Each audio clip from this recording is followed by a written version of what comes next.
시청자 여러분 안녕하십니까? KBS 9시 뉴스입니다. 여러분 안녕하십니까? 여러분 안녕하십니까? 오늘의 주 뉴스입니다. 뉴스룸을 시작하겠습니다. 조중동 조중동이 계속 이렇게 경영.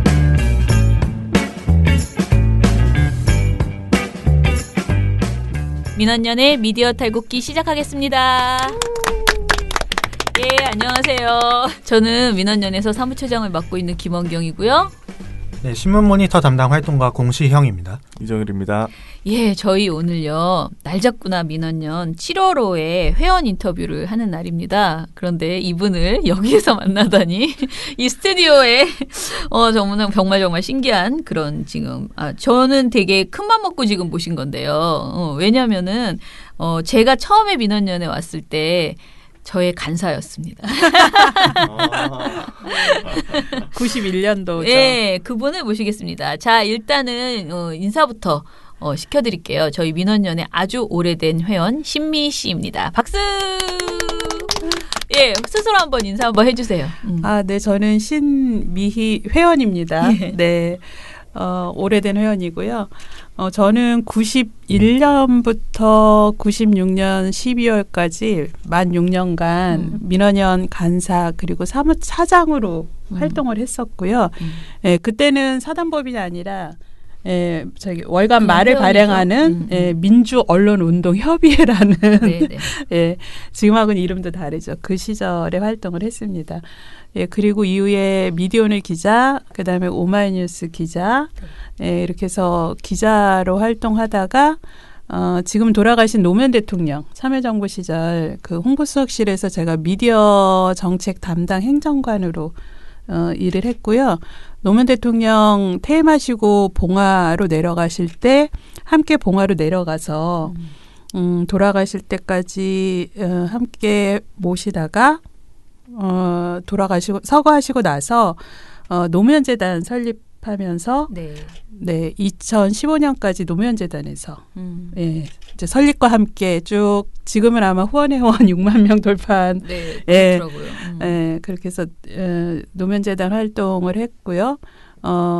작년 12월까지는 한국 YWC 연합회라고 지금 우리나라에서 현존하는 여성단체 중에 가장 오래된 역사를 가지고 있죠. 거의 100년의 이제 역사를 가지고 있는 여성단체에서 홍보 협력관으로 활동을 했습니다. 오, 화려합니다. 네, 제가 개인적으로는 이제 저랑 우리 남편이 같이 이제 시민단체를 구경하던 시절이 있었습니다.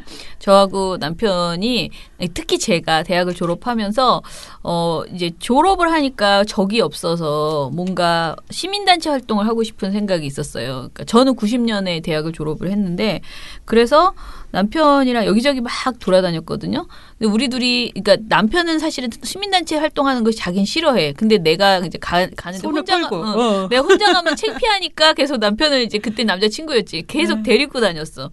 그래서 여러 군데를 다녔는데 우리가 한참 지난 다음에 얘기를 할 때 자기가 보기에 세상에서 가장 우리가 본 사람도 정말 많이 다녔거든요. 근데 본 사람 중에 제일 인상적인 간사가 2명이 있는데 그 간사 중에 한 명이 신미 간사였어요. 그러니까 우리 남편 말은 만약에 미희 씨가 없었다면 내가 민원연에 다녔을까라고 생각을 하면 굉장히 큰 간사 한 명이 주는 영향력이 어마어마하다. 시민단체에서 그 얘기를 참 많이 했어요. 왜냐하면은 그 간사가 어떻게 행동하느냐, 그 시민을 어떻게 대하느냐에 따라서 너무나 어떤 곳에 가면 진짜 저 인간 왜 왔어? 그런 표정으로 쳐다보고 이렇게 별로 그렇게 반겨하지도 않고 시큰둥하거나 또는 굉장히 가식적이거나 교회에 온 것 같은 그런 불편함을 준다거나 여러 가지 있대. 우리 남편 말로는 그게 되게 그게 같은 것 같잖아. 막 환영하는 것과 그게. 그런데 아무튼 굉장히 적재적소에 그 사람의 가치를 알아봐주고 그 사람을 이렇게 딱 대해주는 그런 게 있는데 그거를 미 씨가 되게 잘했다고 자기 생각한대.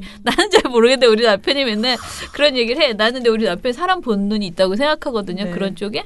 근데 아무튼 그때 미 씨가 참 열심이다. 언협에 가면 항상 신미 지금 우리 이사인 진숙 씨도 있잖아요. 네. 근데 여러 사람의 간사들이 있었지만 민원연 간사들이 참 진정성 있어 보였고 그때 당시에 그리고 그것보다도 더한 거는 이런 언론 운동에 대한 열정 그런 게 정말 막 눈꽃이 이렇게 불꽃이 튀었었다는 거야. 네. 그 얘기를 굉장히 많이 하면서 오랫동안 미 씨 이야기를 우리가 했었어요. 그래서 제가 저는 중간에 민원연 그만두고 이제 회원 활동조차도 이제 아기 키우면서 이제 잠수 타고 막 그런 시기가 있었는데 그때도 우리끼리는 언협이 잘 되는 데 있어서 그런 어떤 활동가들의 노력이 정말 대단했다라는 이야기들을 가끔가다 이제 둘이서 많이 했었거든요. 제가 이렇게 미리 길게 얘기한 거는 그때 당시에 간사라는 그 사람들이 저는 사실 잘 몰라요. 도대체 얼마 받고 저렇게 일하지? 도대체 저 때의 민원연 간사라는 사람들은 정말 제가 보기에는 대단했거든요. 정말 열심히 하셨어요. 술도 이렇게 많이 먹었는지.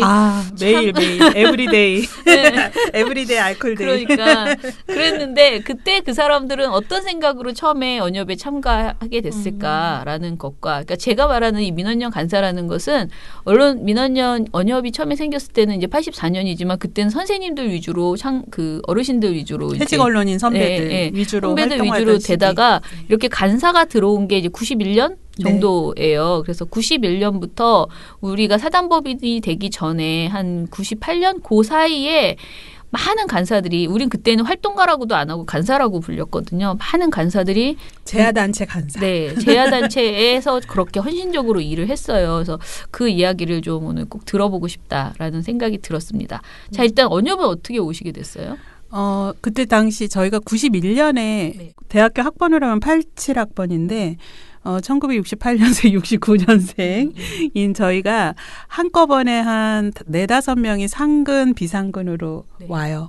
근데 저희 공통점은 대학교 다닐 때 학보사 또는 교지, 방송국에서 대학 언론 활동을 하던 그 친구들이라는 공통점이 있어요. 그래서 대학교 4년 내내 그러니까 우리로서는 대학 언론 운동을 한 거예요.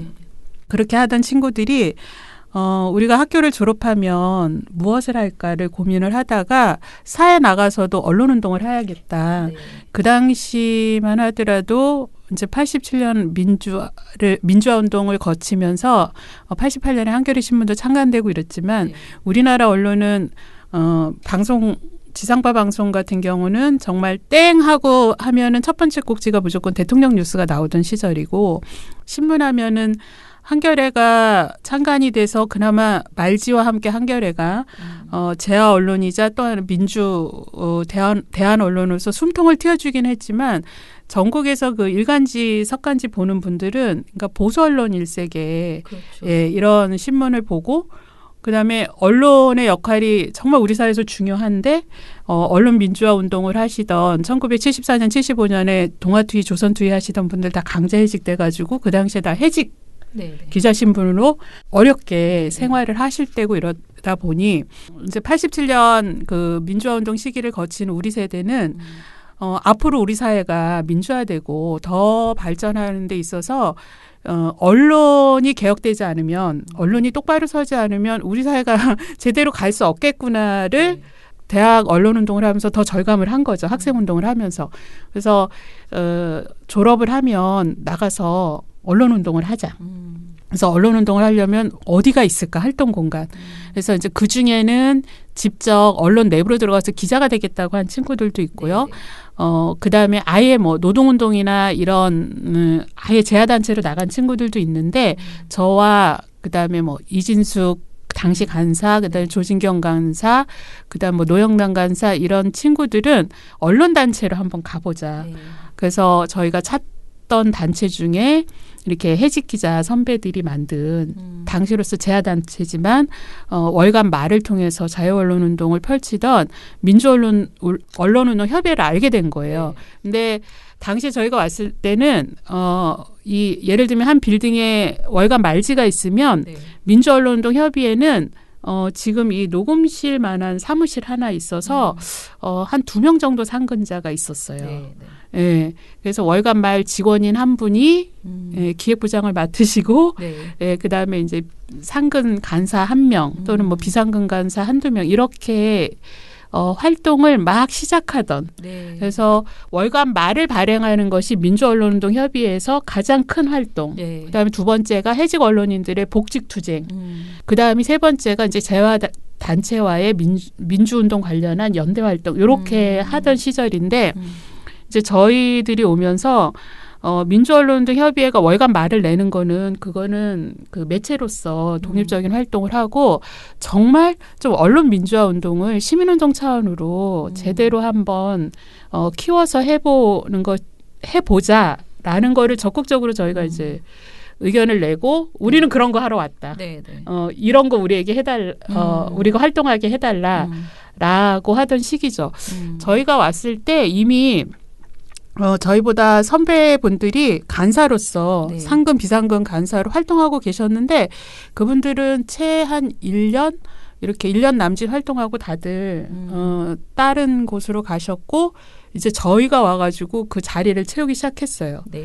근데 이제 자리가 부족해서 책상이 없고 맞아. 그러니까 정말 네. 그 콩나물시루 같은 그 조그만 방 안에서 한 몇 개월을 하다가 안 되겠다. 우리 좀 독립 사무실이 필요하겠다. 그래서 이사를 좀 넓혀서 아예 말지 사무실하고 떨어진 이 마포경찰서 뒤편으로 예. 얻어서 처음 이제 독립을 했고요.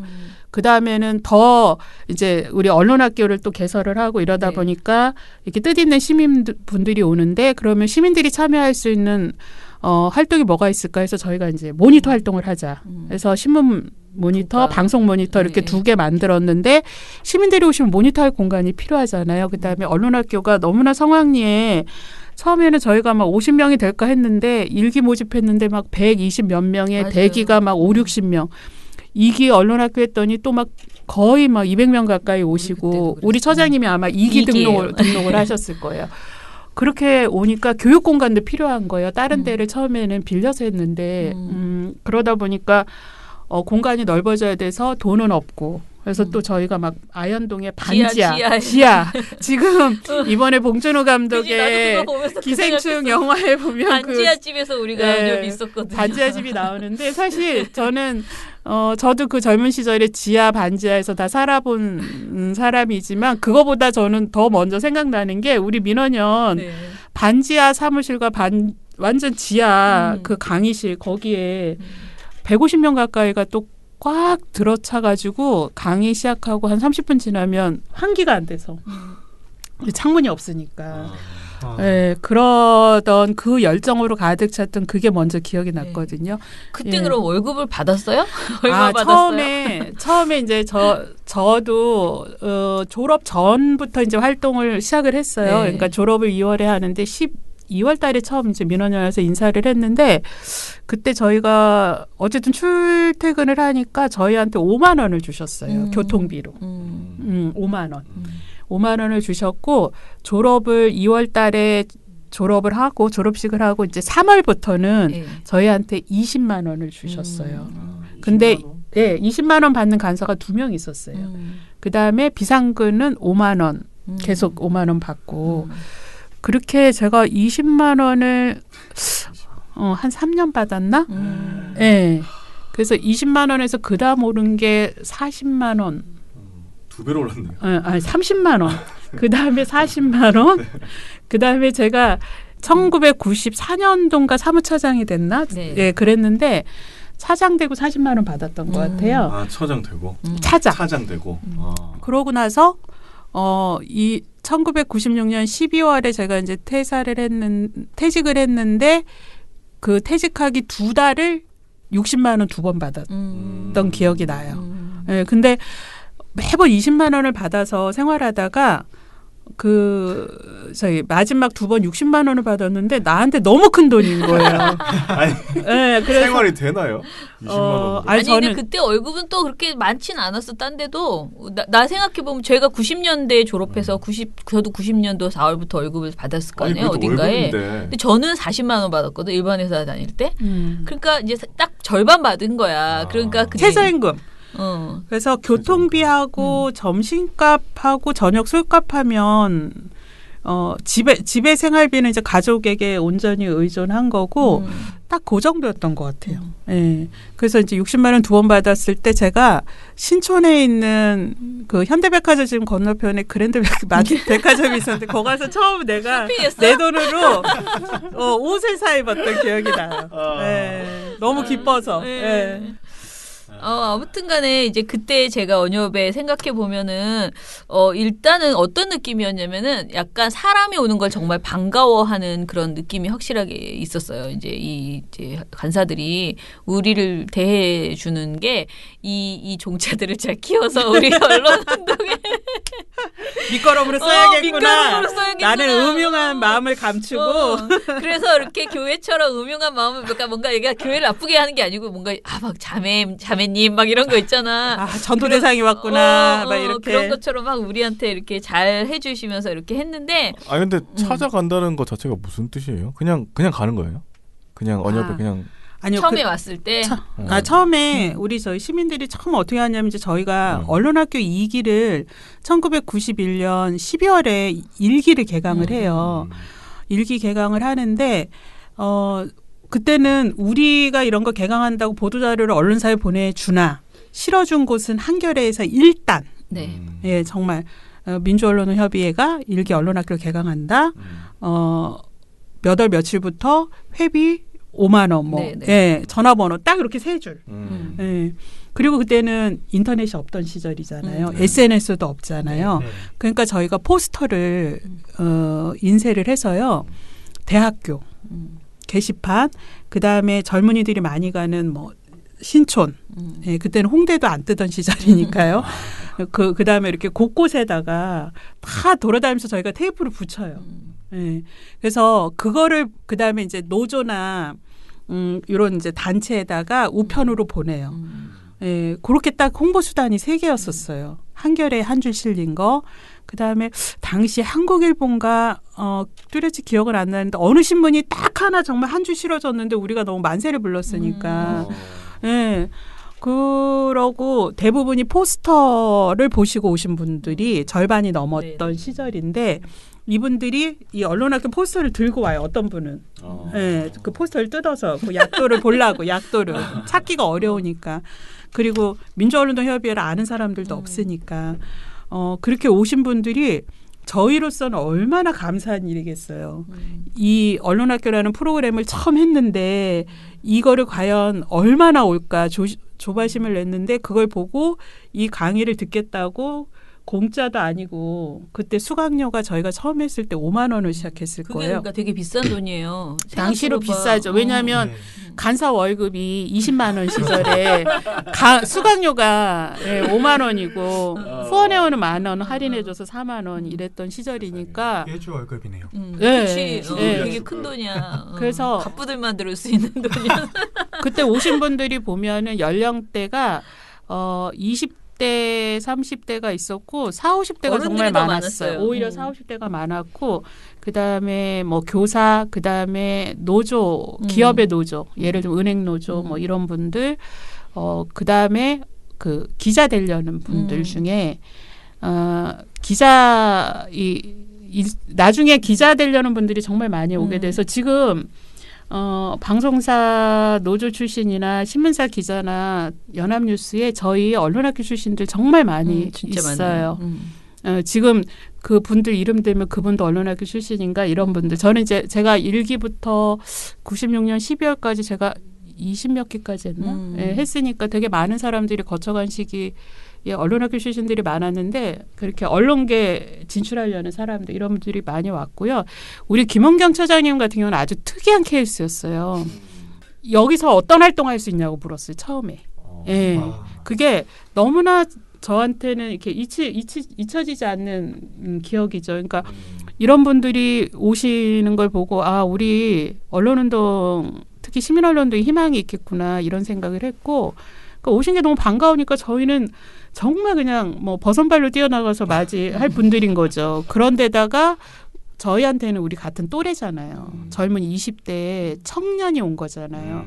그러니까 그게 더 저희한테는 반가운 일이었고 네, 그랬죠. 선생님 그냥 연락 안 하고 그냥 찾아간 거예요? 그냥 왔죠. 원래 그냥 막 다닌다니까 우리 둘이. 그 당시에는 이렇게 전화로 어디에요 이렇게 묻지 않고 그냥 오시는 분들이 많았어요. 네. 근데 그렇게 많지도 않아요. 저희가 이렇게 찾아오는 분들은요. 그러니까. 하루에 일주일에 한 2-3분 많아요. 네.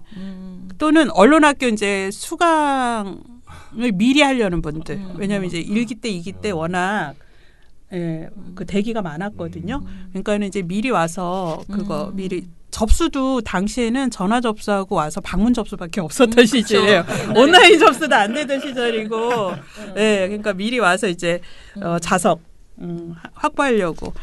그래서 이제 오셔가지고 해서 저희가 1기 그때 언론학교 끝나고 이제 모니터반을 막 꾸려서 이런 걸 하려고 한다라고 설명을 드렸더니 신문 모니터 관심 있으시다 하더라고요. 그리고 저희가 이제 언론학교 얘기 드렸더니 2기를 이제 그 자리에서 신청을 하고 가셨죠. 네.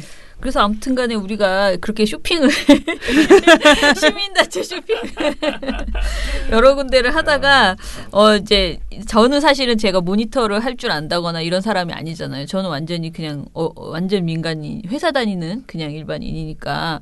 그런데 이제 남편이 언론 운동이 제일 중요하다 이렇게 우기는 바람에 언론 운동이 모든 운동의 그 우선이다라고 우기는 바람에 이제 저도 공부한다 생각하고 이제 민원연에 했는데 사실 우리 간사들이 다 뭐라 그래야 되나 간사들이 오히려 너무 어르신이었으면 저도 되게 불편했을 것 같은데 다 제 또래였거든요. 그런데 저 친구들은 저렇게 민원연 간사도 되고 참 좋겠다 그렇게 생각은 하지만 나는 절대 민원연 간사가 될 수 없어라고 생각했어요. 왜냐면은 너무 과하게 일을 하는 것처럼 보이는 거야. 내가 보기에. 난 회사를 다니니까 일반 회사에 다니는 나로서는 나는 그냥 딱 월급만큼만 일하고 여기 와서 민원연에 와서 노는 거 또는 다른 단체 저는 그때 이제 민가협도 이제 그 후원하고 있었는데 민가협에 가서 또 이제 어른들이랑 노는 거 이런 것만 하면서 나의 일상을 적당히 조정하고 있는데 이 사람들은 이 생활이고 지금의 약간 지금 나처럼 과하게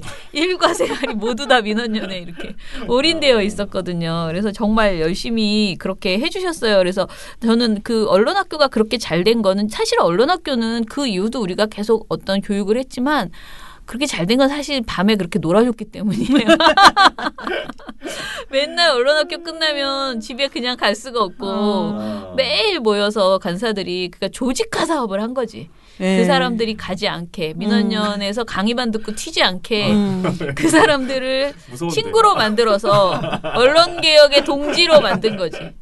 만들려고 노력한 거지. 다 만들 수는 없었겠지만. 그렇죠. 그러니까 저희가 언론학교 프로그램을 기획을 할 때 첫 번째는 이게 이제 교육 강좌 프로그램이지만 이런 교양 강좌를 통해서 뭐 갑자기 언론 운동의 뜻을 같이 하는 시민이 확 늘어나거나 이럴 수는 없잖아요. 네. 다만 언론의 문제나 현실을 좀 알리자는 차원이 있었고 그다음에 이제 언론 운동에 대한 중요성을 좀 시민들에게 좀 확산하자. 이게 그 당시 언론 노조 운동이 막 일어나던 시기예요. 그러니까 막 지금 JTBC 손석희 사장님이 1992년 그 MBC 노조 투쟁 때 이렇게 파란 수의를 입고 감옥에도 들어가시는데, 네, 이뻤죠. 네, 아주 미소년으로, 네, 아니 그걸 유명한 그렇게 저는 너무 이뻐가지고 저는 그 사진이 너무나 이뻐가지고 저는 그거를 사무실 앞에 우리 벽에다 붙여놓고 우리 상징적이잖아. 우리에게는 참 우리 써먹을 간사들이 만한. 맨날 아침마다 그 사진을 보면서 막 뿌듯해하던. 네.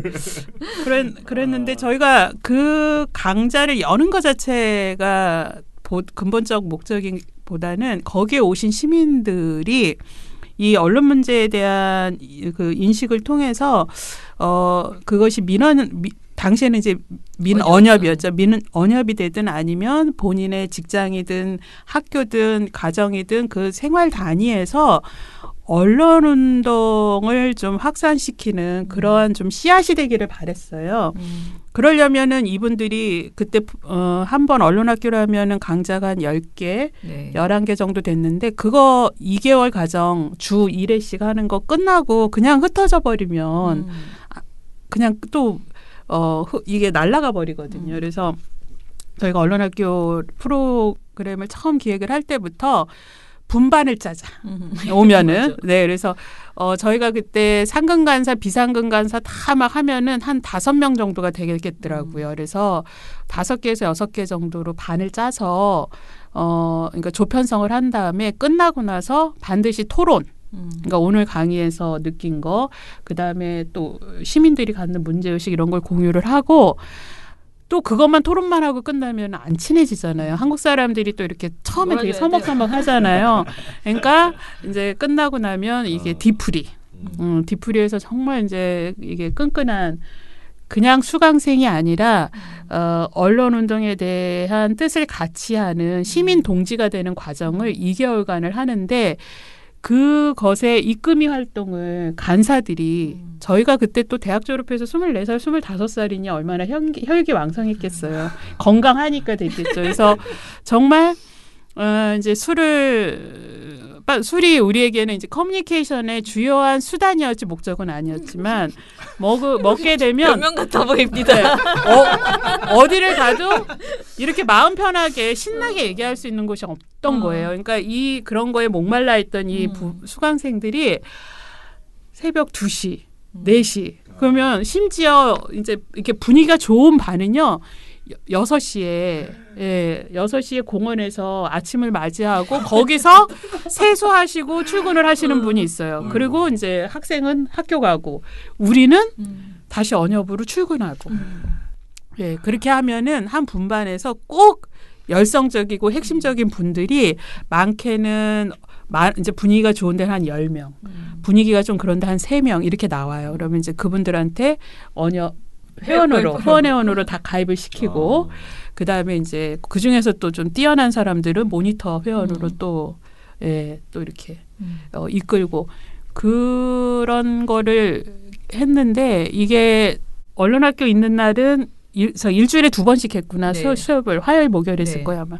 언론학교 있는 날 반드시 이제 밤을 새거나 새벽까지 일하고 그다음 언론학교 없는 날은 또 모니터 교육과 모니터 모임을 하고 또 저희가 막 친해지니까 산악 모임도 만들고 뭐 영화 모임도 만들고 또 당시에 노래방이 유행했을 때인데 노래 모임도 노래패도 만들고 이러면서 모임을 하고 또 지금도 아마 저기 회의를 하게 되면 어르신들 오거나 또는 임원분들 오시면 저녁에 회의하게 되잖아요. 네네. 그러면 또 회의하고 그러면 거의 일주일이 그리고 그 당시에는 토요일도 근무였었어요. 네, 토요일 근무 그러다 보니까 일요일 하루 쉬는데 또 일요일은 또 산악회 또 산에도 가야 돼요. 그리고 또 회원분들하고 친해지다 보니까 일요일에 또 우리가 또 막 놀이동산도 가요. 또 뭐 심지어 또 맛집 모임 만들어가지고 또 뭐 아침 어떻게 했습니까? 이게 거의 무슨 조직하는 위해서 아침에 첫 기차를 타고 전주에 가서 점심과 저녁을 먹고 밤차로 뭐 올라오고 네, 이렇게 하다 보니까 뭐 일주일이 그냥 언협으로 시작해서 언협으로 끝나는. 근데 그 생활이 당시에는 아마 저희 간사들이 저희는 이제 목적의식적으로 이 언론학교나 그다음에 이제 그 다음에 대학 언론 강좌도 만들고 또 저희가 모니터 교실도 만들고 이렇게 프로그램을 확대를 하는데 나중에 주부 모니터 교실도 또 하고 이랬었죠. 확대를 하는데 여기에서 발굴된 우리 열성적인 시민분들이 언론운동 민원협의 언론운동의 주축이 돼야 된다라는 우리는 강한 신념을 갖고 있었고 그런 목적을 갖고 있었기 때문에 이분들하고 이렇게 활동해 나가는 과정이 너무 재밌고 신명이 났었어요. 몸은 좀 피곤할 때가 있었지만 그거는 이제 그 젊음으로 좀 극복을 했고 근데 하나둘씩 나중에 이제 한 3년 4년 지나면서 떨어져 나가요. 이게 건강이. 당연하죠. 예. 그래서 저도 딱 만 6년을 하니까 이게 몸과 마음이 번아웃이 되더라고요. 그러니까 지치는 거죠. 예. 그래서 이게 생활과 일의 적절한 균형이라는 게 그때는 모든 것이 전투적이던 시절이라 그런 생각을 못했지만 조금 더 현명했더라면 그런 균형을 찾았으면 좀 더 지속 가능하게 좀 더 오랫동안 하지 않았을까 이런 아쉬움은 지금 맞아요.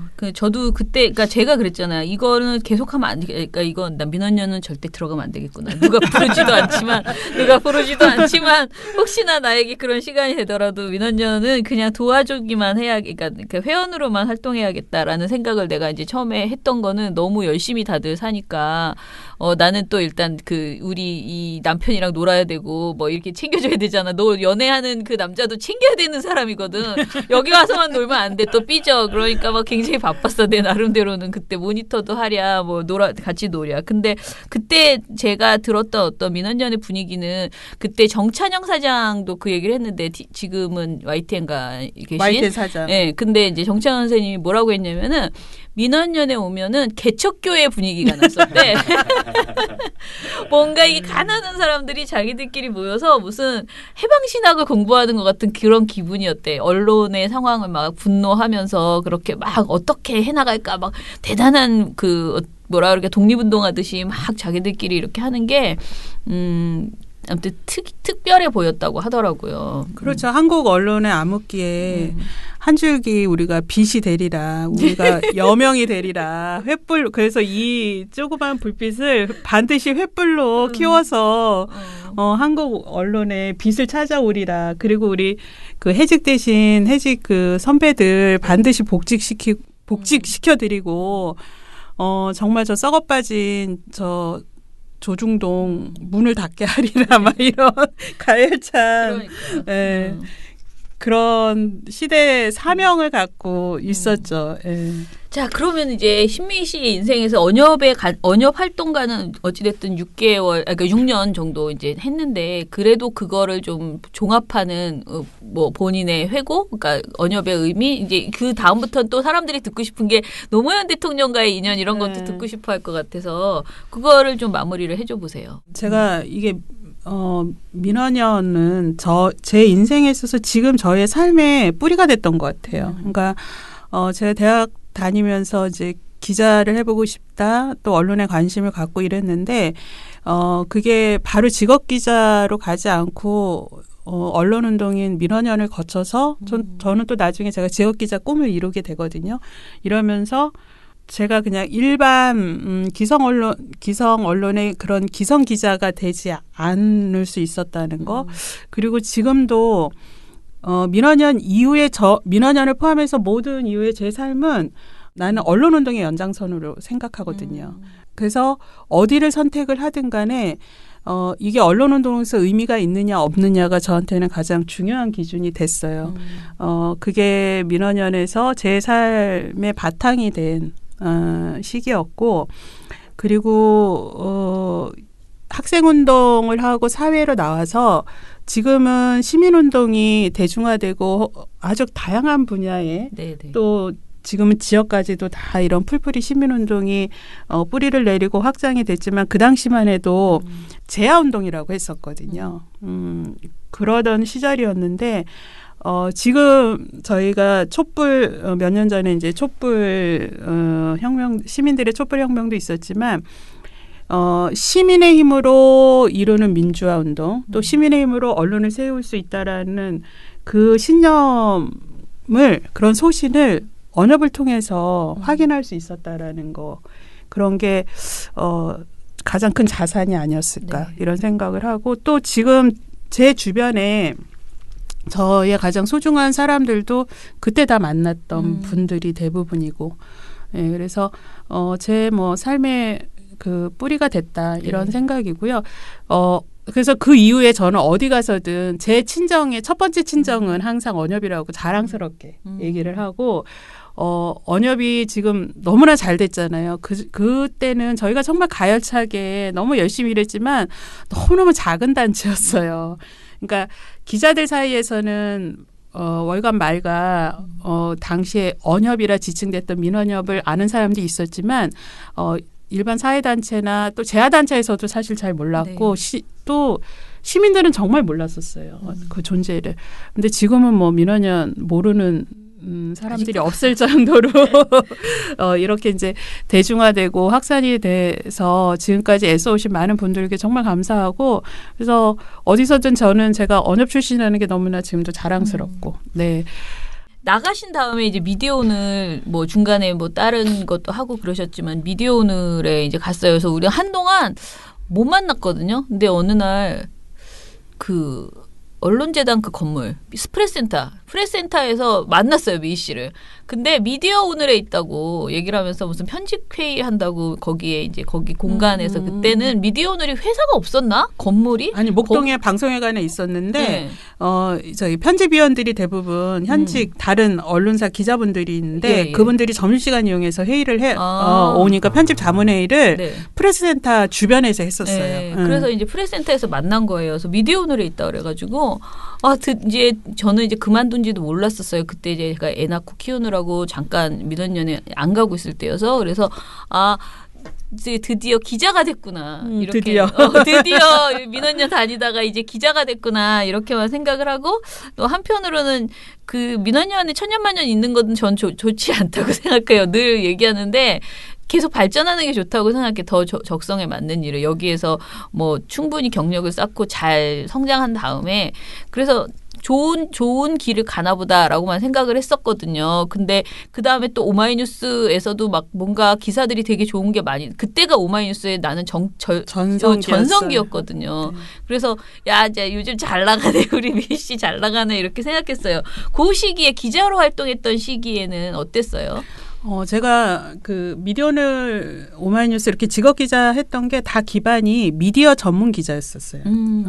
왜냐하면 그게 다 민원연에서 제가 갈고 닦은 모니터, 그다음에 언론 학교, 그다음에 대학 언론 강좌, 뭐 편집 강좌 이런 거 쭉 하고. 민원연에서 우리가 모니터 활동을 계속 했던 것이 결국은 제가 직업 기자를 하셔도 나는 언론운동의 연장선으로 기자를 해야겠다 한 것이 미디어 비평진 미디어오늘에서 첫 발을 직업 기자로서 내딛게 됐고 그러다 보니까 언론 문제에 대한 관심이 미디어오늘이나 오마이뉴스에서도 민원연을 거치지 않은 기자와는 또 다른 관점인 거예요. 그러니까 이게 독자와 시청자 관점, 시민의 관점. 그러니까 언론 내부의 관점이 아닌 내부와 그다음에 밖을 두루 볼 수 있는 관점이 저한테는 기자로서 큰 도움이 됐고 또 중심을 잡을 수 있게 해줬고요. 미디어오늘에서 그래서 이제 제가 미디어오늘 기자 되고 나서는 이제 민원연 관련한 거는 무조건 크게 그 뉴스의 중요성을 아니까. 그전에는 기자들이 잘 몰라서 안 썼던 거고. 그러고 예를 들면 이제 오마이뉴스 가서도 민원연하고 공동기획으로 민원연에서 모니터 보고서를 내는데 이것이 언론을 통해서 뉴스화돼서 더 확산이 되지 않으면 사실 일부만 보게 되거든요. 그게 너무 안타까운 거예요. 이 좋은 고퀄리티의 이런 모니터 보고서의 내용들이 대중화시켜줘야 되는데 기사로. 그러니까 그런 것에 대해서 이제 적극적인 기획도 하고 또 그것이 저는 넓게 보면 다 언론 운동이라고 생각을 하거든요. 그렇게 미디어오늘에서 이제 활동을 하다가 오마이뉴스가 이제 그 당시로는 대한 미디어로서 또 오마이뉴스가 아까 말씀하셨지만 전성기 지금의 이제 SNS가 없던 시절 인터넷 언론을 개척을 하고 세계에서 주목받던 이런 시절이었는데 이제 미디어오늘에서 미디어만 하기에는 제가 하고 싶은 게 더 많은 거예요. 그러니까 이 인터넷 매체를 통해서 조금 더 이 언론의 문제, 미디어 문제를 더 좀 확산하고 싶어서 이제 오마이뉴스로 갔는데 가서 또 제가 미디어 전담만 하게 된 게 아니라 이제 사회부장으로 최초 그 당시 종합 일간지의 최초 첫 사회부장이었었어요. 당시에 온라인 신문과 오프라인 신문 합쳐가지고 그래서 사회부장이 돼서 특종도 좀 많이 했었어요. 짧은 시간 안에. 아마 김원경 처장님이 지금 말씀하시는 게 그 당시에 좀 막 주목받는 기사들을 맞아요. 참 많이 썼던 것이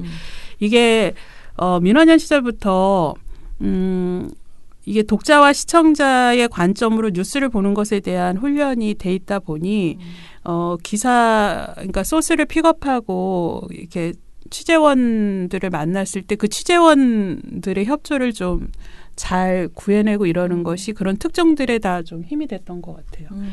예, 그래서 제가 잊을 수 없는 특종 중에 이게 민원연 시절부터 이게 이제 이게 우리는 이제 훈련화된 습관화된 게 책임감이잖아요. 끝까지 책임을 다하는 거. 그러다 보면은 야근을 누가 시키지 않아도 자발적 야근과 자발적 특근을 하게 돼요. 그날 밤도 어김없이 기사의 완성도를 위해서 그냥 확 데스크에 던지는 게 아니라 고치고 또 고치고 또 고치고 있는데 한 밤 10시 40 몇 분쯤 됐나? 전화가 온 거예요. 네. 그래서 사회부로 제일 먼저 연결이 되니까 딱 받았는데 태평로 파출소, 프레스센터 바로 뒤에 있는 파출소예요. 네네. 거기에 지금 조선일보 기자가 택시 기사를 폭행을 해가지고 폭행을 해가지고 지금 이제 이 현장에서 입건이 됐는데 이 조선일보 기자가 지금 난리도 아니다. 막 이렇게 제보가 온 거예요. 네. 근데 이게 안 알려지면은 오히려 이 폭행하고 저기 택시기사를 폭행하고 지금 공무 방해를 하는 이 기자를 처벌하지도 못하고 나중에 오히려 이 기자를 보도가 나갈 수 있죠. 입건한 경찰이 오히려 피해를 입을 수 있을 것 같다. 라는 다급한 목소리의 전화가 온 거예요. 그래서 어디냐 그랬더니 태평로 파출소라고도 안 알려주고요. 프레스센터 부근의 파출소다. 막 그러고는 저기 연락처 좀 여는데 황급히 전화를 끊는 거예요. 그래서 그 전화를 받자마자 먼저 태평로 파출소 갔더니 없어요. 아무도 없는 거예요. 이게 이상하다. 그리고 그 움직이면서 저는 사진 기자하고 동영상 기자 수배를 했어요. 당시에 동영상이 지금처럼 유튜브 시절이 아니에요. 동영상이 아주 귀하던 시절이에요. 근데 오마이스는 앞서갔기 때문에 그때 동영상 기자들을 막 뽑아가지고 동영상 기자가 이제 활동하던 때인데 그래서 이상하다. 그래서 남대문서로 갔어요. 남대문서로 넘어가 이첩이 됐나? 그래서 남대문서로 갔는데 또 경찰들이 제가 딱 들어가니까 제가 그때만 해도 이제 30대 중반 정도였는데 딱 갔는데 나를 그 영업하러 온 아줌마인 줄 알고 안 된다고 못 들어가게. 왜냐하면 남대문서에 등록된 기자가 아니니까. 그때는 다 출입 기자 중심. 아주 강고하게 딱 자기네 출입 기자 외에는 등록 기자 외에는 기자의 입출입이 안 되는 거예요. 그래서 명함을 줬는데도 기우뚱하는 거예요. 가우뚱 기우뚱. 이거 오마이스를 모르는 사람이 반 경찰 중에 아는 사람도 여기다가 이거 해줬다가는 괜히 일나는 거 아닌가 또는 나중에 남대문서 출입 기자애들한테 이거 깨지는 거 아닌가 해가지고 막 그러더라고요. 그래서 막 자기네들끼리 막 이러고 있는 사이에 저는 그냥 들어갔어요. 박차고 들어갔더니 아니나 다를까 거기에 이제 모 조선일보 기자가 완전히 떡이 됐어. 욕설에 뭐에 난리를 치는 뭐 이제 이런 과정을 목격을 해서 마침 도착한 사진 기자는 못 왔어요 끝내. 그래서 그냥 그 동영상 기자가 그걸 적나라하게 다 찍었죠. 찍고 나중에 택시 기사분 피해자인 택시 기사분을 만났는데 중요한 거는 택시 기사가 바로 그렇게 폭행당한 게 조선일보 앞에 있는 코리아나 호텔 1층이었었어요. 근데 이분이 그 당시에 핸드폰이 처음으로 동영상 기능이 있는 핸드폰이 나오던 때였는데 처음으로 그거를 그분이 찍은 거예요. 자기가 너무 맞고 일방적으로 그러니까. 그 코리아나 호텔에 있는 경비원들도 자기를 도와주지 않고 아무도 안 그래서 방어용으로 찍어놓은 게 있어서 그거를 핸드폰째 급히 협조를 구해서 오마이스에 와서 그걸 다운로드 받아가지고 동영상 편집을 해서 새벽 그 데스크한테 긴급히 보고하고 해서 그를 출고를 한 시간이 편집 등록을 새벽 5시 몇 분 했을 거예요. 그리고 딱 기사를 올린 게 아침 7시 몇 분쯤. 완전히 이제 대박이 났죠. 터졌죠, 이제. 그래서 뭐 지상파 방송에서 소스 달라 뭐 해달라 그래서 조선일보에서 이제 사과하고 뭐 그 기자 정직하고 또 그 기자가 마침 그때 또 청와대 출입 기자여서 더 사건이 커지고 이랬는데 그거는 그 특종은 진짜 왜 소가 뒷걸음질 치다가 왜 쥐를 잡는다는 말이 있잖아요. 그런 시기였지만 제가 그때 이렇게 뉴스 하나가 세상을 좀 바꿀 수 있구나. 그때 그 언론의 특권 또 기자의 지금을 하면 엄청난 갑질이잖아요. 그런 것들을 폭로해서 처음으로 그 콧대 높던 조선일보가 사과하는 이런 결과를 얻어서 정말 뉴스 하나가 세상을 바꿀 수 있겠구나. 작은 거 하나. 이러면서 이제 제가 미디어 담당 기자에서 일반 사회부 기자로서 활동을 이제 확장하는 계기가 됐고 그렇게 막 열심히 했는데 그런 기사를 눈여겨보시던 이제 청와대에서 연락을 받게 되죠. 오이 자연스럽게 청와대로 들어갔습니다. 네. 그래서 누가 꽂았어 청와대 이렇게 늘 고민을 궁금했거든요. 누구한테 전화 받았습니까? 이게 처음에, 그러니까 노무현 대통령하고 인연은 네. 저희가 우리 또 인연은 또 민원연에서 언론학교를 할 때 당시에는 노무현 대통령이 막 이렇게 선거 떨어지시고 바보 노무현 막 이렇게 지는 선거 그냥 나가셔서 떨어지고 이런 야인이었던 시절에 우리가 항상 정치와 언론이라는 특강을 했었어요. 한 꼭지씩. 그래서 정치인들 중에 언론 문제를 깊이 있게 천착하거나 언론 운동의 관점에서 언론 문제를 보시는 분들을 섭외하는 게 참 쉽지 않았던 시절인데 그 첫 번째 강의를 열어주신 분이 당시에 노무현 전 의원, 현직도 그렇죠. 아니시고. 예. 그래서 저희가 그 몇 기 언론학교인지는 기억이 안 나는데 노무현 전 의원이 그것도 저희가 1박 2일로 MT를 꼭 그 당시에는 했었거든요. 네네. 언론학교 수강생들을 좀 더 끈끈이 무기 위한. 그러니까 그거 안 가면 큰일 나. 왕따 돼. 그러니까 밤새 술 먹는 것도 모자라서 대학생들처럼 MT를 꼭 갔었어요. 그 가는 대성리 네네. MT에 처음으로 이제 노무현 전 의원님이 이렇게 잠바를 입고 오셨는데 또 거기에 역할을 하신 분이 우리 1기 언론학교 출신이시고 노무현 후원회장을 하셨던 이기명 작가님. 네. 그분이 1기 듣고 나더니 아마 그 정치와 언론 이런 특강을 하는 거에 정말 노무현만한 사람 없다. 언론과 싸우는 사람이다. 대한민국에서 유일하게 이렇게 저희한테 추천도 해주시고 그래서 오셔가지고 강의를 했는데 그 옛날 90년대 그 영화에서 나오는 대학교 MT를 상상을 해보세요. 그냥 방에 책상도 없고 상도 하나 없이 그쵸. 그냥 쭉 둘러 앉아가지고 방바닥에 김치찌개 뭐 이런 거 하나 놓고 소주 막걸리 놓고 그냥 맥주도 없이 소주 막걸리 시킬 수 없는 비싼 술이니까 그거를 먹으면서 그냥 노래 부르고 막 또 토론하고 또 거기서 격하게 토론하다가 막 싸우고 언쟁하고 뭐 이러던 그런 MT의 분위기 속에 MT 특강을 하신 거예요. 왔는데 너무나 그 앉아가지고 이 사랑방 특강처럼 했는데 너무나 이 많은 수강생들에게 감동을 주신 거예요. 대한민국 정치인 중에 언론의 문제를 저렇게 정면으로 직시하고 그다음에 언론 문제를 잘 알고 언론 개혁을 반드시 해야 우리나라의 정치 개혁도 이루어지고 우리나라가 선진화된다라는 굳은 확신을 가지고 있는 그런 정치인이 있구나라는 것에 그래서 그날 정말 뜨거운 강의가 됐어요. 그러고 저희가 노무현 그 전 의원님이 또 어딘가 보궐선거에 당선이 돼서 그 다음에는 또 일정상 못 모셨는데 그러고 한 2번 정도 더 오셨나 이러셔요. 그때 저도 강렬하게 그분에 대한 그 인상이 남았었는데 이분이 정말 대통령이 되시더라고요. 나중에. 네, 대통령이 되셔서 그분이 또 조중동과 싸우겠다 했죠. 그분은 싸우겠다 한 적이 없는데 조중동 자기네 갔었죠. 그렇죠. 뭐 언론과 전쟁을 선포했다 뭐 이러면서 그러던 청와대에서 그것도 미디어 정책 담당 행정관으로 저한테 제의가 왔을 때 너무나 이거는 뿌리치기 어려운 정말 거절하기 어려운 저에게는 너무나 유혹이었어요.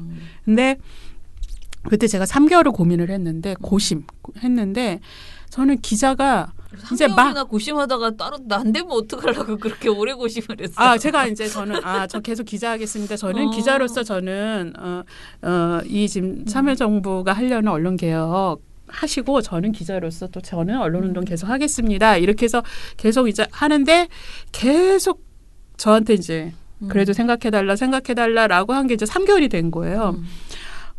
저로서는 기자로서 정말 제 인생에서 제가 생각해도 전성기인 시절이었거든요. 너무나 이제 쓰는 것마다 또는 가서 취재하는 것마다 빵빵 터지고 다 의미 있는 특종이 되고 그래서 이거를 이런 영향력 기자가 제대로 취재했을 때 사회 변화에 기여할 수 있구나. 이런 긍정적 영향력이 있구나라는 것들을 좀 더 저는 실천하고 싶었던 시기에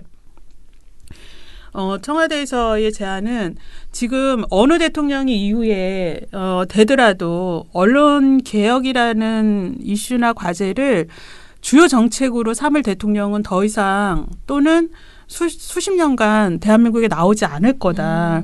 그러니까 노무현 대통령 때 해야 된다. 근데 신미 기자가 신문고시도 만들고 그래서 했는데 신문시장 그 질서 어지럽히지고 뭐 자전거 일보 뭐 그때 상품권 막 그냥 앞에서 백화점 상품권 뿌리고 현금 막 주고 아무리 기사로 쓰고 고발해봐야 그게 개선되는 게 얼마 시간이 덜이다. 그러니까 그거를 좀 정책으로 해보자.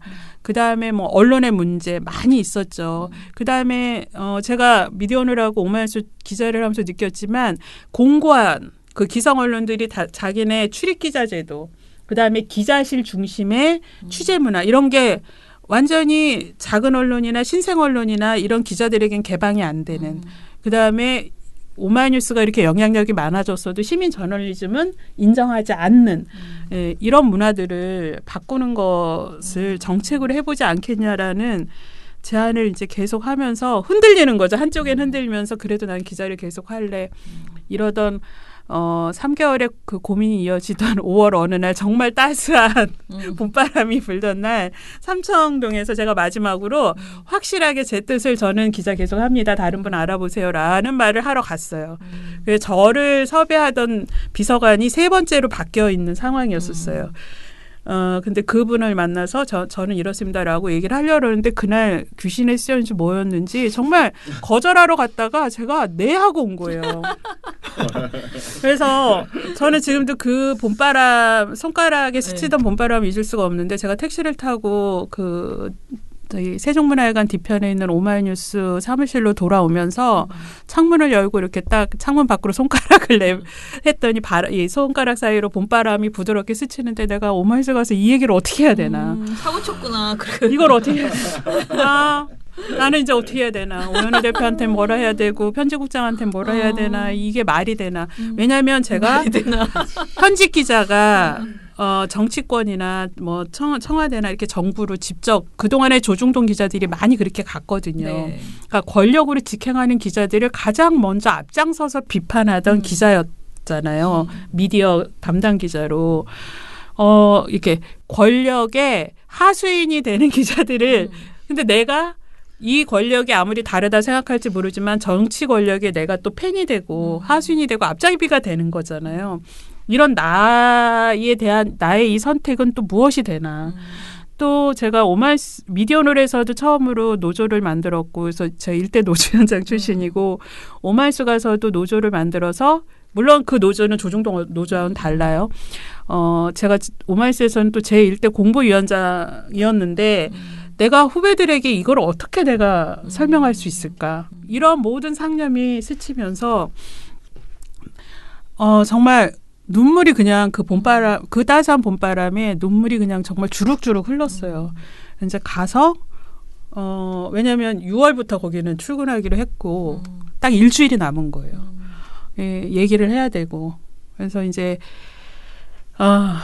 후배들에게 먼저 얘기해야 되나 국장한테 얘기해야 되나 사장에게 얘기해야 되나 막 이렇게 고민하는데 일단 편집국장한테 얘기를 했는데 편집국장이 얼굴이 노래지면서 아무 말도 안 하면서 아무 말을 안 하는 거예요. 더 겁이 나고 대표한테도 얘기해야 되고 후배들한테도 얘기해야 되고 막 이러는데 후배들한테 얘기했더니 후배들이 한 3시간 뒤에 저한테 따로 한 후배 너무나 친한 후배 와서 선배 정말 마음을 단단히 잡수세요. 그래서 왜 너무 실망했지 너무 미안하다고 했더니 그게 아니라 우리가 성명을 낼 수도 있다.